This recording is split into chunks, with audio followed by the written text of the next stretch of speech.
Hi എല്ലാവർക്കും നമ്മുടെ ചാനലിലോട്ട് വീണ്ടും സ്വാഗതം. അപ്പോൾ ഇന്ന് ഞാൻ വന്നിട്ടുള്ളത് ഒരു അടിപൊളി കേക്ക് റെസിപ്പി ആയിട്ടാണ്. നമ്മുടെ സ്നിക്കേഴ്സ് കേക്കാണ്. എന്നാൽ ഇതിൽ നമ്മൾ സ്നിക്കേഴ്സ് ചോക്ലേറ്റ് ഒന്നും ചേർക്കുന്നില്ല കേട്ടോ. സ്നിക്കേഴ്സ് ചോക്ലേറ്റ് ഒന്നും ചേർക്കാതെ തന്നെ അതേ ആ ഒരു ടേസ്റ്റിലാണ് നമ്മൾ ഈ ഒരു കേക്ക് ചെയ്തിട്ടെടുക്കുന്നത്.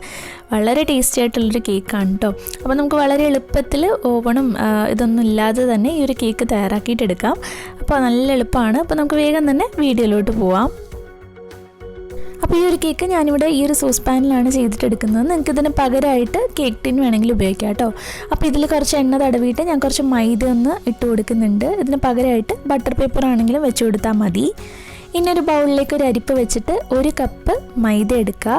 ആ 1 കപ്പ് മൈദയിൽ നിന്ന് 2 ടേബിൾ സ്പൂൺ മൈദ മാറ്റിയ ശേഷം അതിലേക്ക് നമ്മൾ കൊക്കോ പൗഡർ അതേ അളവിൽ തന്നെ ചേർത്ത് കൊടുക്കുന്നുണ്ട് കേട്ടോ.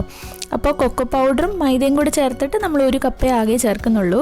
അപ്പോൾ ആ കൊക്കോ പൗഡർ കൂടെ ചേർത്തിട്ട് നമുക്കിത് രണ്ടും കൂടെ അരിപ്പയിലേക്ക് ഇട്ട് കൊടുക്കാം. പിന്നെ ഇതിനകത്തേക്ക് ഒരു 1/2 ടീസ്പൂൺ ബേക്കിംഗ് പൗഡർ ചേർക്കുന്നുണ്ട്. അതുപോലെ തന്നെ ഒരു 1/4 ടീസ്പൂൺ ബേക്കിംഗ് സോഡ കൂടെ ചേർത്ത് കൊടുക്കുക കേട്ടോ. അപ്പോൾ 1/2 ടീസ്പൂൺ ബേക്കിംഗ് പൗഡറും 1/4 ടീസ്പൂൺ ബേക്കിംഗ് സോഡയും ചേർത്ത് കൊടുക്കുക. എന്നിട്ട് ഇത് നന്നായിട്ട് നമുക്കൊന്ന് അരിച്ചെടുക്കണം. അപ്പോൾ ഒരു 2 വട്ടം അരിച്ചെടുക്കുകയാണെങ്കിൽ അത്രയും നല്ലതാണ് കേട്ടോ. നമ്മുടെ കേക്ക് നല്ല സോഫ്റ്റായിട്ട് കിട്ടും. അപ്പോൾ ഇതുപോലെ 2 വട്ടം ഒന്ന് അരിച്ച് കൊടുത്തിട്ട് നന്നായിട്ട് ഇതൊന്ന് മിക്സ് ചെയ്തിട്ട് എടുക്കണം. അപ്പോൾ നമ്മളെപ്പോഴും കേക്ക് ചെയ്യുമ്പോൾ ഇതുപോലെ ചെയ്തിട്ടെടുക്കുക. ഇനി ഇത് നമുക്ക് മാറ്റി വെക്കാം. ഇനി നല്ല ഡ്രൈ ആയിട്ടുള്ളൊരു ബൗൾ എടുക്കുക. അതിലേക്ക് നമ്മൾ 2 കോഴിമുട്ടയാണ് പൊട്ടിച്ചൊഴിക്കുന്നത്. അപ്പോൾ മുട്ട എടുക്കുമ്പോൾ എപ്പോഴും ശ്രദ്ധിക്കുക, ഫ്രിഡ്ജിൽ നിന്ന് ഡയറക്റ്റായിട്ട് എടുക്കരുത്. തണുപ്പ് മാറിയിട്ട് വേണം എടുക്കാൻ വേണ്ടിയിട്ട്. ഇനി ഞാനിവിടെ ഒരു വിസ്ക് വെച്ചിട്ട് ഇതുപോലെ നന്നായിട്ട് ബീറ്റ് ചെയ്ത് കൊടുക്കുന്നുണ്ട്. നിങ്ങൾക്ക് മിക്സിയിൽ വേണമെങ്കിലും ചെയ്യാം കേട്ടോ. മിക്സിയിൽ ചെയ്യുന്നതിനേക്കാളും വിസ്ക് വെച്ചിട്ട് ചെയ്യുമ്പോൾ കുറച്ചുകൂടി നല്ല ഫ്ലഫി ആയിട്ട് കിട്ടും. പിന്നെ ബീറ്റർ ഉണ്ടെങ്കിൽ ബീറ്റർ വെച്ചിട്ട് നന്നായിട്ട് ബീറ്റ് ചെയ്ത് കൊടുക്കുക. ഇതുപോലെ അത്യാവശ്യം നല്ല പതഞ്ഞതിന് ശേഷം നമ്മൾ ഇതിനകത്തേക്ക് 1/2 കപ്പ് അളവിൽ പഞ്ചസാര പൊടിച്ചതാണ് ചേർത്ത് കൊടുക്കുന്നത്. അത് കുറേശ്ശെയായിട്ട് ചേർത്ത് കൊടുത്തിട്ട് നന്നായിട്ട് ഇതുപോലെ മിക്സ് ചെയ്തെടുക്കുക. ഇനി ഇതിലേക്ക് ഒരു 1/4 കപ്പ് ഓയിലൂടെ ഒഴിച്ചിട്ട് നന്നായിട്ട് ബീറ്റ് ചെയ്ത് കൊടുക്കുന്നുണ്ട്. ഞാനിതിലേക്ക് 1/2 ടീസ്പൂൺ വാനില എസൻസ് കൂടി ചേർത്തിരുന്നു കേട്ടോ. അത് കാണിക്കാൻ വിട്ടുപോയതാണ്. അതിനുശേഷം നമ്മൾ നേരത്തെ അരിച്ച് വെച്ചിട്ടുള്ള നമ്മുടെ പൊടികളുണ്ടല്ലോ, അത് കുറേശ്ശെയായിട്ട് ചേർത്തിട്ട് ഇതുപോലെ മിക്സ് ചെയ്തെടുക്കുക. അപ്പോൾ അതൊക്കെ നമ്മളിതുപോലെ ഒന്ന് ഫോൾഡ് ചെയ്തെടുത്താൽ മതി. ഇനി കുറച്ച് കട്ടിയായിട്ട് തോന്നുകയാണെങ്കിൽ അതിലേക്ക് 1-2 ടേബിൾ സ്പൂൺ തിളപ്പിച്ചിട്ട് ചൂടാറിയിട്ടുള്ള പാൽ കൂടെ ചേർത്ത് കൊടുത്തിട്ടുണ്ട്. ഇനി ഇതിലേക്ക് നമ്മൾ ചേർക്കുന്നത് കുറച്ച് മെൽറ്റ് ചെയ്തിട്ടുള്ള ചോക്ലേറ്റ് ആണ്. അതൊരു 2-3 ടേബിൾ സ്പൂൺ ചേർത്ത് കൊടുക്കുക. അപ്പം നമ്മളിതൊരു സ്നിക്കേഴ്സ് കേക്ക് അല്ലേ ചെയ്യുന്നത്, അപ്പോൾ ആ ഒരു ചോക്ലേറ്റ് ഫ്ലേവർ കിട്ടാൻ വേണ്ടിയിട്ടാണ്. ഇപ്പോൾ നമ്മുടെ കേക്കിൻ്റെ ബാറ്ററൊക്കെ ഇതാ റെഡി ആയിട്ടുണ്ട്. നമുക്കിത് പാനിലേക്ക് ഒഴിച്ചു കൊടുക്കാം. എന്നിട്ട് നന്നായിട്ടൊന്ന് ടാപ്പ് ചെയ്ത് കൊടുക്കുക. ഇനി ഇതുപോലൊരു ദോശത്തവ താഴെ വെച്ചിട്ട് ഇത് നന്നായിട്ട് ചൂടാക്കിയിട്ടെടുക്കുക. അതിൻ്റെ മുകളിലേക്കായിട്ടാണ് നമ്മൾ പാൻ വെച്ച് കൊടുക്കുന്നത്. ഇനി ഇത് അടച്ചു വെച്ചിട്ട് നമുക്കൊരു ലോ ഫ്ലെയിമിൽ ഒരു 30 മിനിറ്റ് നന്നായിട്ട് ബേക്ക് ചെയ്തെടുക്കുക. അപ്പോൾ ഞാനിത് അടച്ചപ്പോൾ ഒരു തുണി വെച്ചുകൂടെ കവർ ചെയ്തിട്ടുണ്ടായിരുന്നു കേട്ടോ. അതിൽ നിന്ന് ആവി വെള്ളം വീഴാതിരിക്കാൻ വേണ്ടിയിട്ടാണ്. ഇപ്പോൾ ഒരു 1/2 മണിക്കൂർ കഴിയുമ്പോൾ നമുക്ക് തുറന്ന് നോക്കാം കേട്ടോ. നമ്മുടെ കേക്കൊക്കെ ഇതാ നന്നായിട്ട് റെഡിയായി വന്നിട്ടുണ്ട്. ഇനി ഇത് തണുത്ത ശേഷം നമുക്ക് പാനിൽ നിന്ന് മാറ്റാം. എന്നിട്ട് ഇത് തണുത്ത ശേഷം നമുക്ക് കട്ട് ചെയ്തെടുത്താൽ മതി. ഇനി ഒരു ബൗളിലേക്ക് നമുക്ക് 1 കപ്പ് വിപ്പിംഗ് ക്രീം ഒന്ന് ഒഴിച്ചു കൊടുത്തിട്ട് നന്നായിട്ട് ബീറ്റ് ചെയ്തിട്ട് എടുക്കുക. അപ്പോൾ ഈ ഒരു ക്രീം നമ്മൾ ചോക്ലേറ്റ് ഫ്ലേവറിലാണ് ചെയ്യുന്നത്. അപ്പോൾ നന്നായിട്ട് ബീറ്റായി വന്ന ശേഷം നമ്മൾ ഇതിനകത്തേക്ക് മെൽറ്റ് ചെയ്തിട്ടുള്ള ചോക്ലേറ്റ് കൂടെ ഒഴിച്ചു കൊടുക്കുന്നുണ്ട്. നമ്മൾ സ്നിക്കേഴ്സ് കേക്ക് അല്ലേ, അപ്പോൾ ആ ഒരു ക്രീം കൂടെ നമ്മൾ ചോക്ലേറ്റ് ഫ്ലേവറിലാണ് കേട്ടോ ചെയ്യുന്നത്. അപ്പോൾ അതാ നമ്മുടെ ക്രീം ഇവിടെ റെഡി ആയിട്ടുണ്ട്. ഇനി നമുക്ക് ഈ ഒരു കേക്കിന് വേണ്ടത് ഒരു കാരമൽ സിറപ്പാണ്. അപ്പോൾ അതിന് വേണ്ടിയിട്ട് ഒരു പാനിലേക്ക് 1/2 കപ്പ് പഞ്ചസാര ഇട്ട് കൊടുക്കുക. എന്നിട്ട് ഇത് ലോ ഫ്ലെയിമിൽ വെക്കുക കേട്ടോ. ഇളക്കിയൊന്നും കൊടുക്കണ്ട. പഞ്ചസാര ദാ ഇതുപോലെ നന്നായിട്ട് ഉരുക്കി വരട്ടെ. ഒരു ചെറിയൊരു ബ്രൗൺ കളർ ആയാൽ മതി. ഒരുപാടങ്ങ് കരിഞ്ഞു പോരുത്, കയ്പായി പോവും. ഇനി ഇതിലേക്ക് നമ്മളൊരു 2 ടേബിൾ സ്പൂൺ ബട്ടറും അതുപോലെ തന്നെ ഒരു 3 ടേബിൾ സ്പൂൺ അളവിൽ ഫ്രഷ് ക്രീം അല്ലെങ്കിൽ വിപ്പിംഗ് ക്രീം ചേർത്ത് കൊടുത്തിട്ട് നന്നായിട്ട് ഇളക്കി യോജിപ്പിച്ച് കൊടുക്കുക കേട്ടോ. ആ ഒരു കട്ടയൊക്കെ മാറുന്ന വരെ. അപ്പോൾ ഇതാണ് നമ്മുടെ കാരമൽ സിറപ്പ്. അത് തണുക്കാൻ വേണ്ടി മാറ്റി വെക്കാം.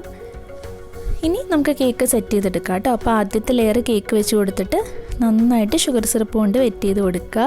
അതിനുശേഷം നമ്മൾ നേരത്തെ റെഡിയാക്കിയിട്ടുള്ള നമ്മുടെ ക്രീം തേച്ച് കൊടുക്കുക. അപ്പോൾ ക്രീം ഇതാ നന്നായിട്ട് സ്പ്രെഡ് ചെയ്ത് കൊടുക്കുക. ഞാൻ ഇവിടെ സാധാരണ ഒരു കത്തി വെച്ചിട്ടാണ് ഇതുപോലെ സ്പ്രെഡ് ചെയ്ത് കൊടുക്കുന്നത്.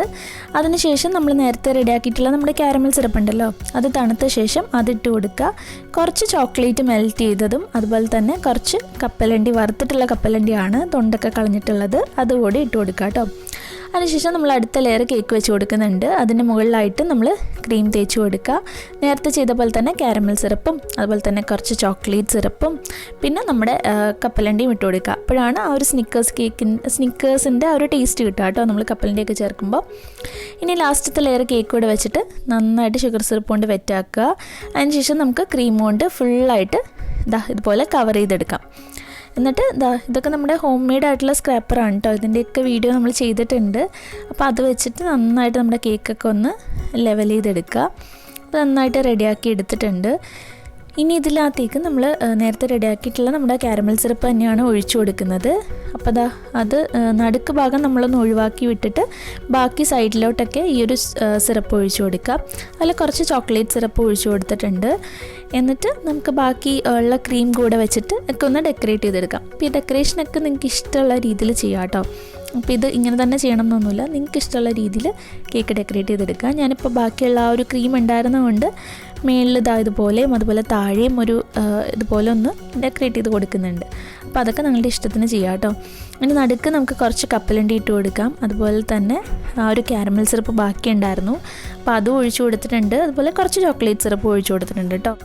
അപ്പോൾ നമ്മുടെ കേക്ക് ഇവിടെ റെഡി ആയിട്ടുണ്ട്. ഇനി ഇത് ഫ്രിഡ്ജിൽ വെച്ചിട്ട് നന്നായിട്ടൊന്ന് തണുപ്പിച്ചിട്ട് എടുത്താൽ മതി കേട്ടോ. അപ്പോൾ ഇത്രേ ഉള്ളൂ. ഞാൻ മെയിനിലായിട്ട് ഒരു സ്നിക്കേഴ്സിൻ്റെ ഒരു ചോക്ലേറ്റും അത് ചുമ്മാ എന്താ പറയുക സ്നിക്കേഴ്സ് കേക്ക് ആണെന്ന് കാണിക്കാൻ വേണ്ടി വെച്ച് കൊടുത്താണ് കേട്ടോ. അല്ലാതെ നമ്മൾ ഇതിനകത്ത് ചോക്ലേറ്റ് ഒന്നും ചേർത്തിട്ടില്ലല്ലോ. പക്ഷേ ആ ഒരു ടേസ്റ്റ് തന്നെയാണ് ഈ ഒരു കേക്കിന്. അപ്പോൾ നിങ്ങളെല്ലാവരും ട്രൈ ചെയ്ത് നോക്കുക.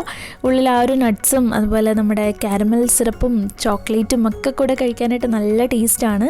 അപ്പോൾ വളരെ സിമ്പിളായിട്ട് നമുക്ക് തയ്യാറാക്കി എടുക്കാൻ പറ്റുന്നൊരു കേക്കല്ലേ. അപ്പോൾ നിങ്ങൾ ഉറപ്പായിട്ടും ട്രൈ ചെയ്ത് നോക്കുക. ട്രൈ ചെയ്ത് നോക്കിയിട്ട് നിങ്ങളുടെ ഫീഡ്ബാക്സ് ഒക്കെ അറിയിക്കാനായിട്ട് മറക്കരുത്. അതുപോലെ ഫോട്ടോസൊക്കെ സെൻഡ് ചെയ്ത് തരിക. നമ്മുടെ ചാനൽ ഇഷ്ടമായിട്ടുണ്ടെങ്കിൽ സബ്സ്ക്രൈബ് ചെയ്യാനും മറക്കരുത്. അപ്പോൾ വീഡിയോസൊക്കെ കണ്ടിട്ട് സപ്പോർട്ട് ചെയ്യുക. നെക്സ്റ്റ് വീഡിയോയിൽ കാണാൻ നല്ല റെസിപ്പി ആയിട്ട്. Thank you.